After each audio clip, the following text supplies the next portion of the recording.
नमस्कार दोस्तों, मैं आपका होस्ट और दोस्त अमित एक बार फिर आपका स्वागत करता हूं अपने चैनल पर, जिसका नाम है देखो अमेरिका मेरी नजर से।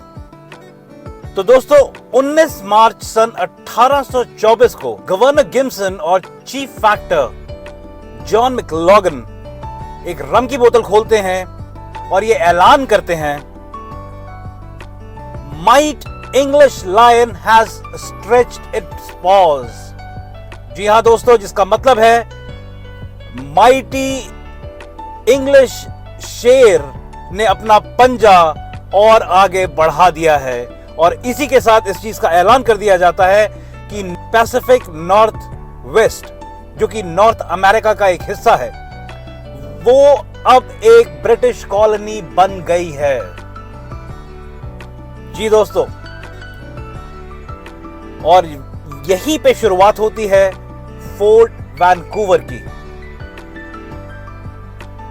दोस्तों आज का वीडियो बहुत ही इंटरेस्टिंग होने वाला है। मुझे पूरी उम्मीद है कि आपको बहुत कुछ नया सीखने को मिलेगा, इसलिए इस वीडियो को एंड तक जरूर देखिएगा। आप अगर मेरे वीडियो को फर्स्ट टाइम देख रहे हैं या मेरे चैनल पे नए हैं तो प्लीज आप इसे सब्सक्राइब कर लें, बेल आइकन दबाना ना भूलें, ताकि मैं जब भी कोई नया वीडियो आप लोगों के बीच में लेके आऊं उसका नोटिफिकेशन आपको मिल सके। जी हां दोस्तों, जैसा कि आपने सुना, 19 मार्च सन 1825 को गवर्नर गिम्सन और चीफ फैक्टर जॉन मैकलॉगन एक रम की बोतल खोलते हैं और ऐलान कर देते हैं कि जो ब्रिटिश शेर है उसने अपना पंजा और आगे बढ़ा दिया है। और वो इसलिए होता है दोस्तों, 17 और 18 के दशक में फर ट्रेड एक मेजर सोर्स ऑफ ट्रेड माना जाता था इंग्लैंड और फ्रांस के लिए। और हडसन बे कंपनी जो थी वो एक इंग्लैंड की कंपनी थी जो कि फर ट्रेड में लगी हुई थी, और अब वो उस जगह पे भी पहुंच चुके थे जहां पे अभी तक कोई नहीं पहुंचा था, यानी कि पैसिफिक नॉर्थ वेस्ट में, नॉर्थ अमेरिका में। तो दोस्तों ये कंपनी कुछ काम इस तरीके से करती थी, एक नई जगह पे ये लोग पहुंच जाते थे तो वहां पे जाकर के अपना एक फोर्ट बना दिया करते थे, अपनी जो हुकूमत है उसको क्लेम करते थे। यहाँ पे north west, Pacific north west में ये लोग कोलंबिया रिवर के किनारे पे एक जगह पे पहुंचते हैं। जो शिप आई थी, जो जहाज आया था सबसे पहले हडसन बे कंपनी का कोलंबिया रिवर के ऊपर, उसका उनके जो कैप्टन थे वो थे जॉर्ज वैंकूवर, और उन्हीं के नाम पे इस फोर्ट का नाम दिया गया फोर्ट वैंकूवर। मैं आपको जो भी बोल रहा हूं डिस्क्रिप्शन में आपको सारी वेबसाइट्स के लिंक्स मिल जाएंगे, आपको पूरे डिटेल्स मिल जाएंगे कि मेरा सोर्स कहां से है ये इंफॉर्मेशन लेने का। फोर्ट जो था ये हडसन बे कंपनी का एक तरीके से जो उनका कॉर्पोरेट ऑफिस हुआ करता था। तो ये जो ऑफिस था, यहां से ये पूरा नॉर्थ वेस्ट का ऑपरेशन फर ट्रेड का कंट्रोल करते थे, जो कि फ्रांस के साथ, फ्रेंच के जो ट्रेडर्स होते थे उनके साथ करते थे, जो ईस्ट के होते थे उनके साथ करते थे। तो ये जो जगह थी इनके लिए बहुत ही इंपॉर्टेंट जगह थी, और यहीं से जो फर है वो पूरी दुनिया में भेजा जाता था, क्योंकि यहाँ का फर जो था वो बहुत ही उम्दा क्वालिटी का माना जाता था।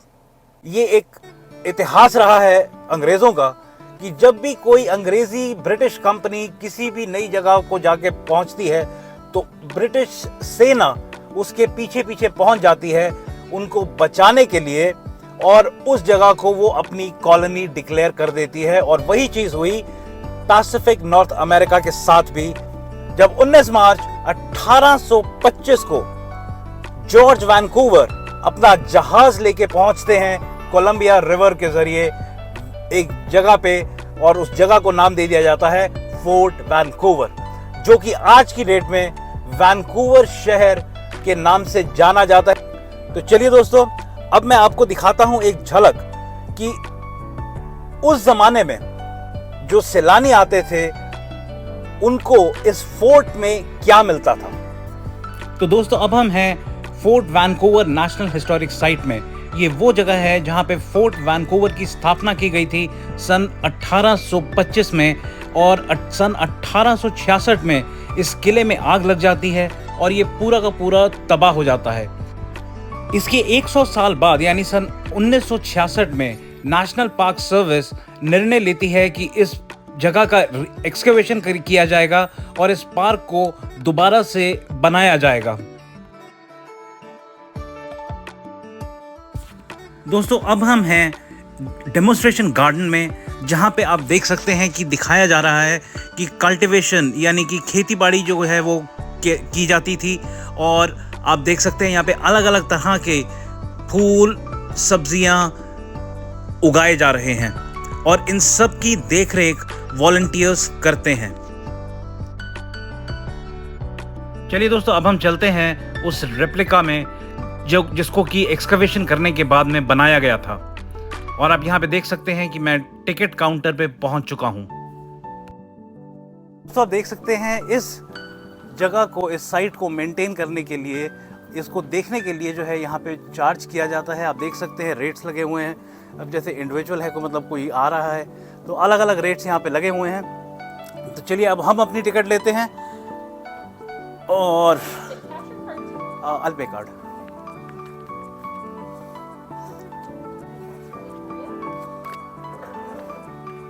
Sir, how are you doing? Very good morning, sir. How are you? तो दोस्तों अब मैं पहुंच चुका हूं रेप्लिका में। दोस्तों मैं जब यहाँ पे पहुंचा तो यहाँ पे पोर्टलैंड स्टेट यूनिवर्सिटी के कुछ छात्र जो हैं वो एक्सकवेशन कर रहे थे और मुझे ये मौका मिला कि मैं उनसे बात कर सकूं और देख सकूं कि उन्होंने यहाँ पे क्या खोजा है। So these are some tobacco pipe fragments. It's pretty cool because one of our directors on the project did her thesis on tobacco pipe middens here, and this is all just from this. तो दोस्तों ये हमें बता रही हैं कि इनको यहाँ पे ये तंबाकू के टुकड़े मिले हैं जिसे कि पाइप्स में इस्तेमाल किया जाता था। Some bowl pieces as well. So we're finding a lot of good stuff in here.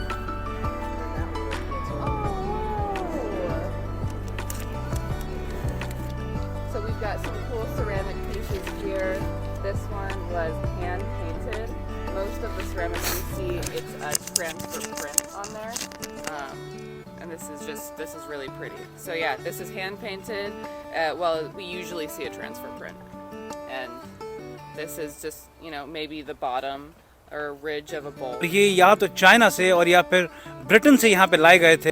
तो दोस्तों ये आप जो मेरे सामने देख रहे हैं ये है एक बैरक। अभी हम उस बैरक के अंदर हैं।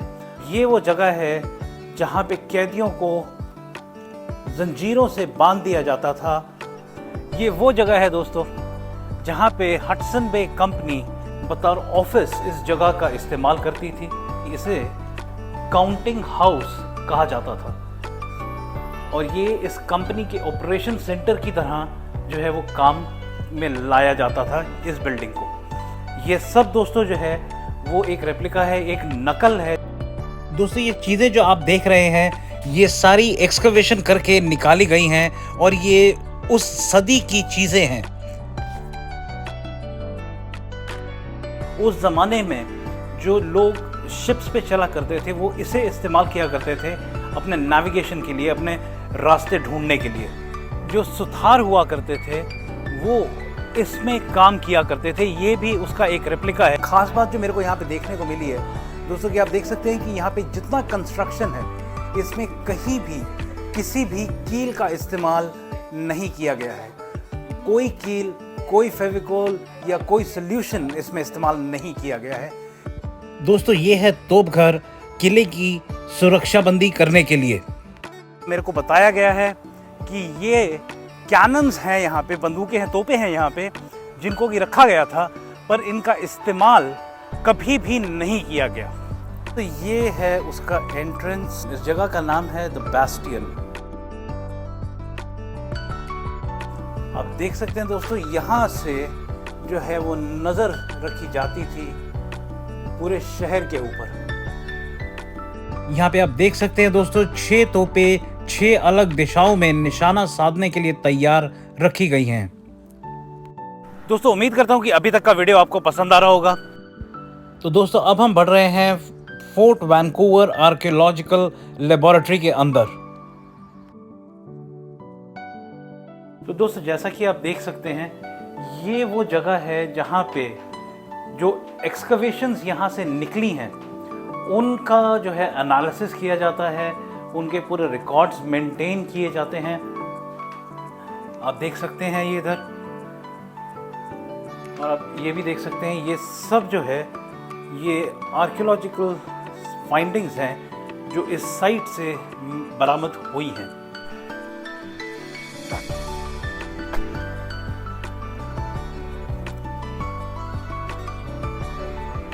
तो दोस्तों जैसा कि आप देख सकते हैं, ये वो दुकान है जहाँ पे उस फर की ट्रेडिंग की जाती थी जो हडसन बे कंपनी खरीदती थी। तो दोस्तों जैसा कि अभी इन्होंने हमें बताया, यहाँ पे हडसन बे कंपनी का ट्रेड करने का जो तरीका था वो कुछ ऐसा था कि आप इस तरह का फर यानी चमड़ा आप लेके आएँ और उसके बदले में आप यहाँ से इनके ब्लैंकेट्स जो कि कंबल होते हैं उनको आप लेके जा सकते हैं।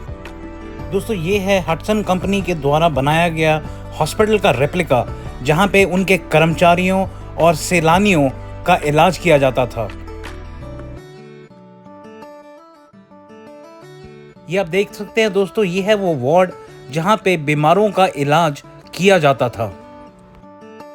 और दोस्तों यहाँ पे आप देख सकते हैं दवाखाना, जहाँ पे आपको उस जमाने के औजार भी देखने को मिल जाएंगे जो इस्तेमाल में लाए जाते थे। दोस्तों आप देख सकते हैं, ये है वो वर्कशॉप जहाँ पे हडसन बे कंपनी के लोहार जो हैं वो अपना काम किया करते थे और कंपनी के लिए हिसाब से चीज़ें मुहैया कराया करते थे। This was the only thing that was on the West Coast. We controlled everything west of the Rockies, down to Monterey, California, and up to Sitka, Alaska. दोस्तों ये है बेक हाउस, और ये हडसन बे कंपनी के लिए breads और biscuits का बनाया करता था, जो सैलानी आया करते थे वो यहाँ पे आते थे और यहाँ से वो अपना ब्रेड बिस्किट उनको जो चाहिए होता था वो लेके चले जाते थे। दोस्तों मुझे बताया गया था कि ये जो बिस्किट्स आप सामने देख रहे हैं ये एक खास पदार्थ के साथ बनाए जाते थे, जिसकी वजह से ये खराब नहीं होते थे, इसलिए ये सैलानियों की एक प्रथम पसंद हुआ करते थे।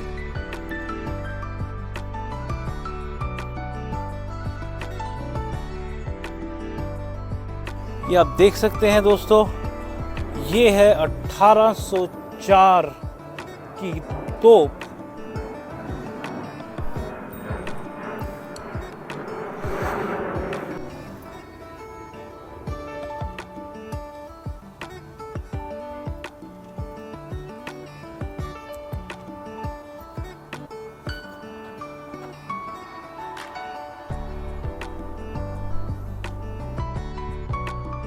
तो दोस्तों अब हम बढ़ रहे हैं क्लब हाउस की तरफ, जिसे कि द बिग हाउस कहा जाता था।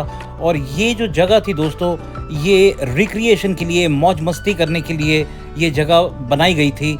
और ये एक हूबहू रेप्लिका है उसका, जिसे हडसन कंपनी ने अपने एम्प्लॉयज़ के लिए बनाया था।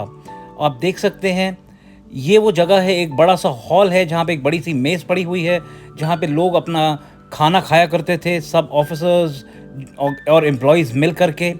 इसके बाद आप देख सकते हैं दोस्तों, यहाँ पे ये एक छोटा रिक्रिएशन रूम है। उसी के साथ आप देख सकते हैं कि वहाँ पे मनोरंजन के लिए आप देखेंगे टेबल के ऊपर ताश आपको दिख जाएगी, जो उस समय एक मेजर सोर्स हुआ करता था एंटरटेनमेंट का उस समय के लोगों के लिए।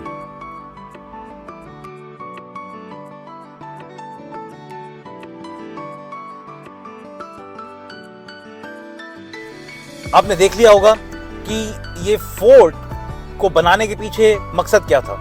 इस फोर्ट में जो है 600 एम्प्लॉयज जो है वो काम करते हैं हडसन बे कंपनी के।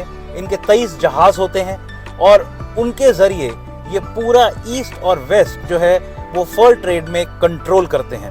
और यहीं से शुरू होती है वैंकूवर की सिविलाइजेशन, मतलब नॉर्थ वेस्ट की सिविलाइजेशन। तो अब दोस्तों सन 1825 तब से लेकर के सन 1854 तक सब ठीक ठाक चलता है, कोई ज्यादा दिक्कत नहीं होती है। दिक्कत शुरू होती है उसके बाद। तो वो देखने के लिए दोस्तों आप मेरा अगला वाला जो पार्ट है वो जरूर देखिएगा। उसमें मैं आपको बताऊंगा दोस्तों कि 1854 के बाद ऐसे क्या हालात पैदा हुए कि हडसन बे कंपनी को पोर्ट वैंकूवर छोड़ना पड़ा और किस तरह से अमेरिका ने ब्रिटिश कॉलोनी से आजादी पाई। अगर आप इस वीडियो को पहली बार देख रहे हैं या आपने मेरे चैनल को सब्सक्राइब नहीं किया है तो जरूर कर लीजिएगा। बेल आइकन को दबाना मत भूलिएगा ताकि जब मैं अपना वीडियो पोस्ट करूं उसका नोटिफिकेशन आपको मिल सके। चलिए दोस्तों, आज का ये वीडियो मैं यहीं पे समाप्त करता हूं। आपसे फिर मिलूंगा अपने अगले वीडियो में। तब तक के लिए टेक केयर, गॉड ब्लेस।